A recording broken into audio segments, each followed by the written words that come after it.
So this morning I'm going to tell you the saga of the gingerbread cookies. So Tom likes to have gingerbread cookies with raisins for his holidays. And you can't buy them that way. You can buy a box of gingerbread cookies, but not with raisins. I have to make them myself to get them with raisins in them. Now, to tell you this story in a way that you'll understand why this is so funny, I have to tell you about a little thing I saw on the internet the other day.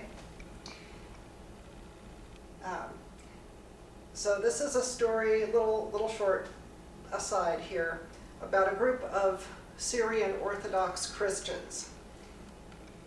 And the ladies of their church took turns baking the communion bread, which all turned out fine until one day one lady decided to make raisin bread. And the priest didn't know in advance that she'd made raisin bread. So he gets to the part of the ritual and he looks down and says, "This, except for the raisins, is the body of Christ."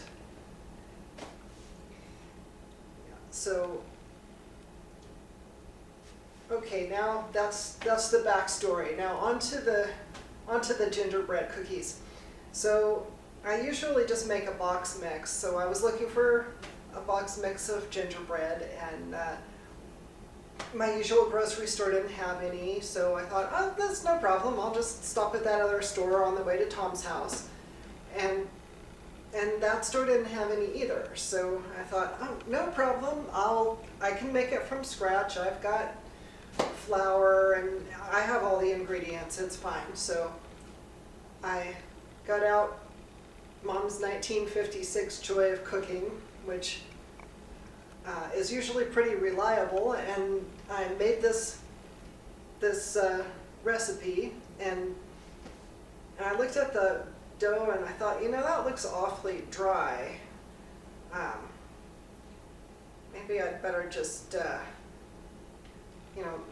make one sheet and see how it comes out, and if I need to add some more water, I'll do that for the next batch. So that's what I did, and I made a sheet of gingerbread cookies, and I carefully made the little gingerbread men, and I put little raisin eyes in them, and popped it in.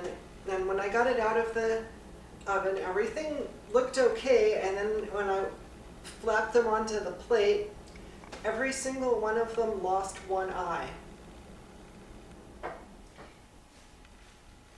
I was so tempted to use them for the ritual anyway, and go, this, including the raisins, is the great god Odin. But I didn't. I gotta put my hands by this fire. It's nice and warm. I had I had more of the dough, so I just added some more water to it, and I made regular cookies, and I also made well, it was supposed to be a boar shape, like a wild boar, like 30 to 50 feral hogs, or just one though. But it actually came out looking more like a triceratops. So I guess we had a Yule triceratops. But I drew some little bristles on the back so you could tell it was supposed to be a boar, sort of, after I told people what it was anyway.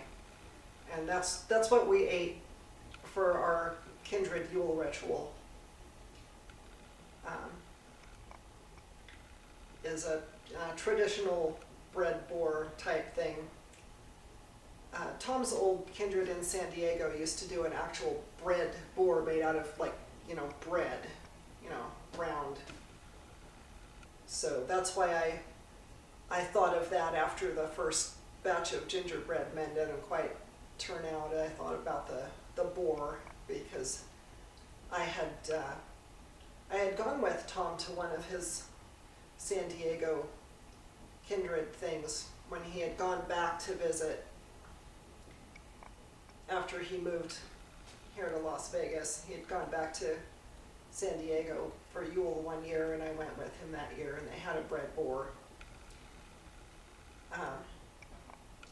Anyway, that's the story of the gingerbread cookies